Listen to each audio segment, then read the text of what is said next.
ಇದು ದೀವಿನ ಹಲಸು, ನಾವು ತುಳುವಿನಲ್ಲಿ ದೀಗುಜ್ಜೆ ಹೇಳ್ತೇವೆ. ಇದು ನಿನ್ನ ಅಂಗಡಿಯಲ್ಲಿ ತಂದದ್ದು. ಈಗ ಒಂದು ಮಧ್ಯಾಹ್ನಕ್ಕೆ ಒಂದು ಫ್ರೈ ಮಾಡುವ, ಅರ್ಧ ಫ್ರೈ. ಮತ್ತು ಈಗ ಸಂಜೆ ಚಾಕೆದು ಪೋಡಿ ಹೇಳ್ತಾರಲ್ಲ, ಹೀಗೆ ಕಟ್ ಮಾಡುದು. ಇದರಲ್ಲಿ ಇದು ಸುಣ್ಣೆ ಎಲ್ಲ ಅಂತ ಇರೋದಿಲ್ಲ ಆಯಿತಾ. ಮೊದಲಿಗೆಲ್ಲ ಸಿಪ್ಪೆ ತೆಗಿಬೇಕು. ಹೀಗೆ ಹೀಗೆ ಸಿಪ್ಪೆ ಸುಲಭ, ಕಷ್ಟ ಇಲ್ಲ. ಹತ್ತಿ ಹರ್ತದ್ದುಂಟ ಬೇಗ ಆಗ್ತದೆ. ಕೆಲವರು ಚೂರಿಯಲ್ಲಿ ಮಾಡ್ತಾರೆ, ನನಗೆ ಇದೇ ಬಲ್ಲ.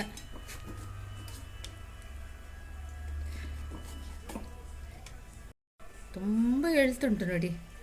ಬೆಳೆದದೆಲ್ಲ ಎಂತ ಗೊತ್ತುಂಟ, ಗಸಿ ಗಸಿ ಮಾಡ್ಬೋದು, ಯಾರು ಬಿಸಾಡೋದಿಲ್ಲ. ಅದಕ್ಕೆ ಕಡಲೆ ಹಾಕಿ ಮಾಡಿದರೆ ಗಸಿ ಭಾರೀ ಒಳ್ಳೆಯದಾಗ್ತದೆ. ಇದು ನಾನೀಗಂತ ಫ್ರೈಗೆ ಮಧ್ಯಾಹ್ನಕ್ಕೆ.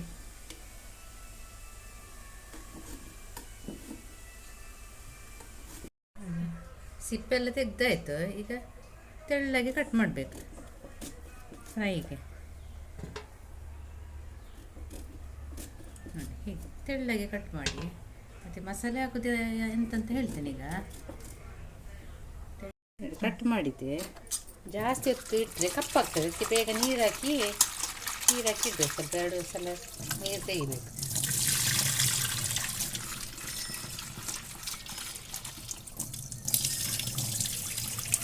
ಈಗ ಮಸಾಲೆ ರೆಡಿ ಮಾಡ್ತೇನೆ ಆಯಿತಾ. ಈಗ ಮಸಾಲೆ ರೆಡಿ ಮಾಡು ಆಯಿತಾ.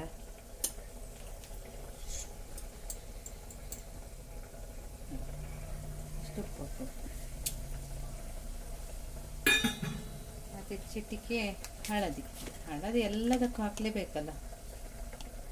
ಹಳದಿ,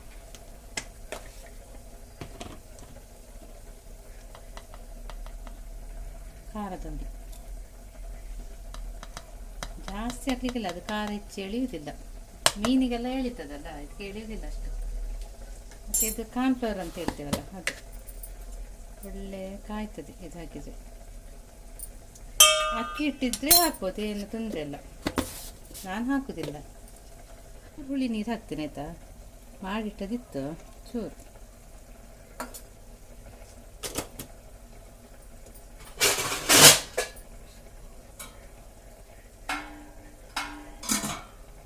ನೀರು ಹಾಕಿ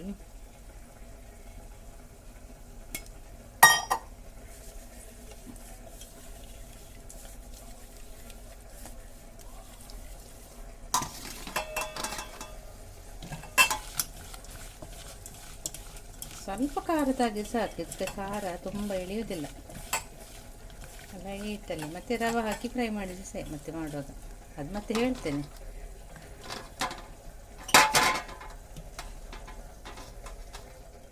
ನೋಡಿ ಹೀಗೆ ಒಂದು 10 ನಿಮಿಷ ತಾಗಲಿ. ಮಸಾಲೆ ಎಳಿತದಲ್ಲ. ಎಣ್ಣೆ ಹಾಕ್ತೇನೆ ಮೊದಲಿಗೆ. ನೋಡಿ ಹೀಗೆ ಎಣ್ಣೆ ಹಾಕಬೇಕು. ಹೀಗೆ ಎಣ್ಣೆ ಹಾಕಿ ಮತ್ತು ಬೇಕಾದರೆ ಹಾಕ್ಕೊಳ್ಬೋದು. ಹೀಗೆ ಒಂದು ತೆಗೆದು, ಇದು ರವೆ ಸಾಕ್ತದೆ. ಮತ್ತು ಗೋಧಿ ಹಿಟ್ಟು ಆಗ್ತದೆ, ಅಕ್ಕಿ ಹಿಟ್ಟು ಆಗ್ತದೆ. ನಮ್ಮ ರುಚಿಗೆ ತಕ್ಕ. ನಮ್ಮನೇಲಿ ರವೆ ಇಷ್ಟ ಮಾಡ್ತಾರೆ.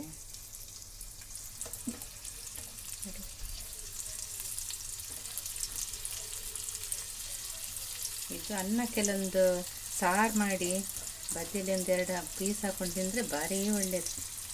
ಒಳ್ಳೆ ಊಟ ಸೇರ್ತದೆ. ಈಗ ಮಳೆ ಬರುವಾಗ ಎಲ್ಲ ಸಹ ಒಳ್ಳೆಯದಾಗ್ತದೆ. ಹೇಳು,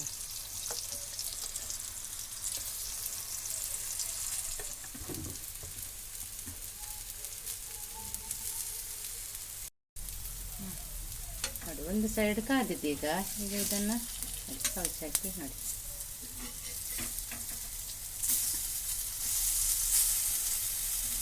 ಮತ್ತು ಜಾಸ್ತಿ ಕಾಯ್ತದಲ್ಲ, ಅದು ಸಹ ಒಳ್ಳೆಯದೇ. ಸ್ವಲ್ಪವಾದರೂ ಒಳ್ಳೆಯದು, ಬೇಗ ಕಾಯ್ತದೆ. ಇದು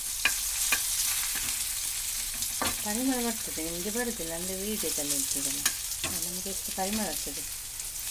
ಸ್ಮೆಲ್ ಒಳ್ಳೆಯದುಂಟಿದ್ದು.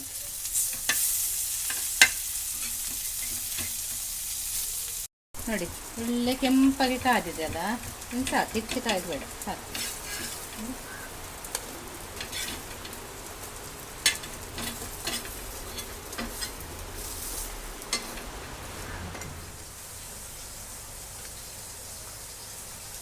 ವೆಲ್ಕಮ್.